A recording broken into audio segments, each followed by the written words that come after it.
Senator Joseph Biden may have more explaining to do. The new questions stem from taped remarks of Biden during an April campaign appearance in New Hampshire. I went to law school on a full academic scholarship, the only one in my class to have a full academic scholarship. Went back to law school and, in fact, ended up in the top half of my class. I was the outstanding student in the political science department at the end of my year. I graduated with 3 degrees from undergraduate school and 165 credits, only needed 123 credits. Biden now concedes he did not graduate in the top half of his law school class, that he does not have 3 degrees from college, and that he was not named outstanding political science student in college. Newsweek says Biden actually went to school on a half scholarship, ended up near the bottom of his class, and won only 1 degree, not 3. Joe Biden ranked 76th in a class of 85 at the University of Syracuse Law School. I mean, this guy comes off this whole thing as a flyweight. Now Biden says Newsweek is right. His memory had failed him. And I'd be delighted to sit down and compare my IQ to yours if you'd like, Frank. Joe Biden was victimized by the truth. Bye-bye Biden. He may not know it yet, but I think this is going to be very difficult for him to recover. Is Joe Biden dead meat, yes or no? I think so. Bob? It's in terminal condition. Terminal. Eleanor? Yes, unless he comes in third in Iowa. Morton? Dying. I say dead. Democratic presidential candidate Joseph Biden today faces a controversy. 3 weeks ago at a debate at the Iowa State Fair, he used phrases identical to those delivered by British Labour Party leader Neil Kinnock. Biden seemed to be claiming Kinnock's vision and life as his own. Why is it that my wife is sitting out there in the audience, is the first in her family to ever go to college?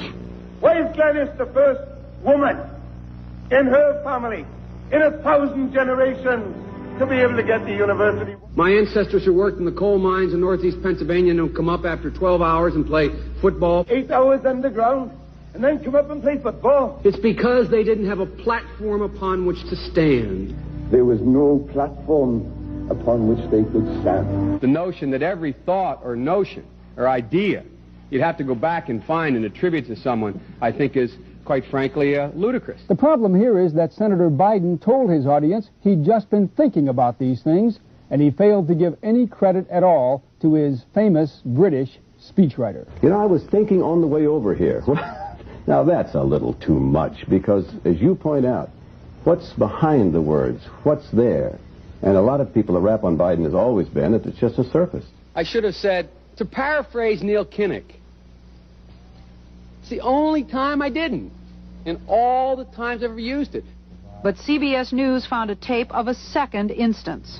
It reappeared in the New York Times with a new charge, that Biden had appropriated a famous litany from the late Robert Kennedy about what the gross national product cannot measure. It cannot measure the health of our children, The health of our children, the quality of our education, the quality of their education, the joy of their play, or the joy of their play.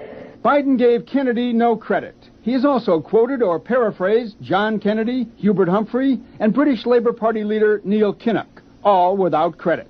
Joseph Biden admitted today that he committed plagiarism when he was in law school. He said it was a mistake, but that it was unintentional. He quoted 5 pages of someone else's work without proper citation. I've done some dumb things, and I'll do dumb things again.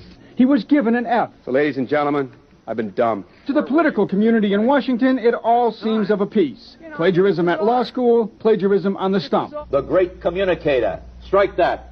The great imitator. You don't steal verbatim, or when you do, as he did 99% of the time, you give credit. Biden's critics say he sells himself as a man whose words and visions can inspire a new generation in politics.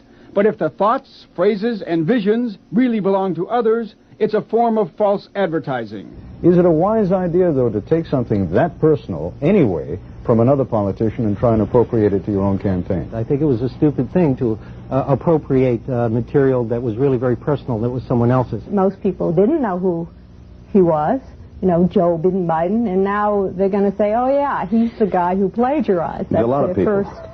Politically, that's devastating. These clips are devastating. He looks like a Joe Biden wind-up doll with somebody else's words coming out. If they're going to do things that are stupid as well as immoral, then they're probably too dumb to have the job of president. Voters are going to have to decide whether he was dishonest or dumb.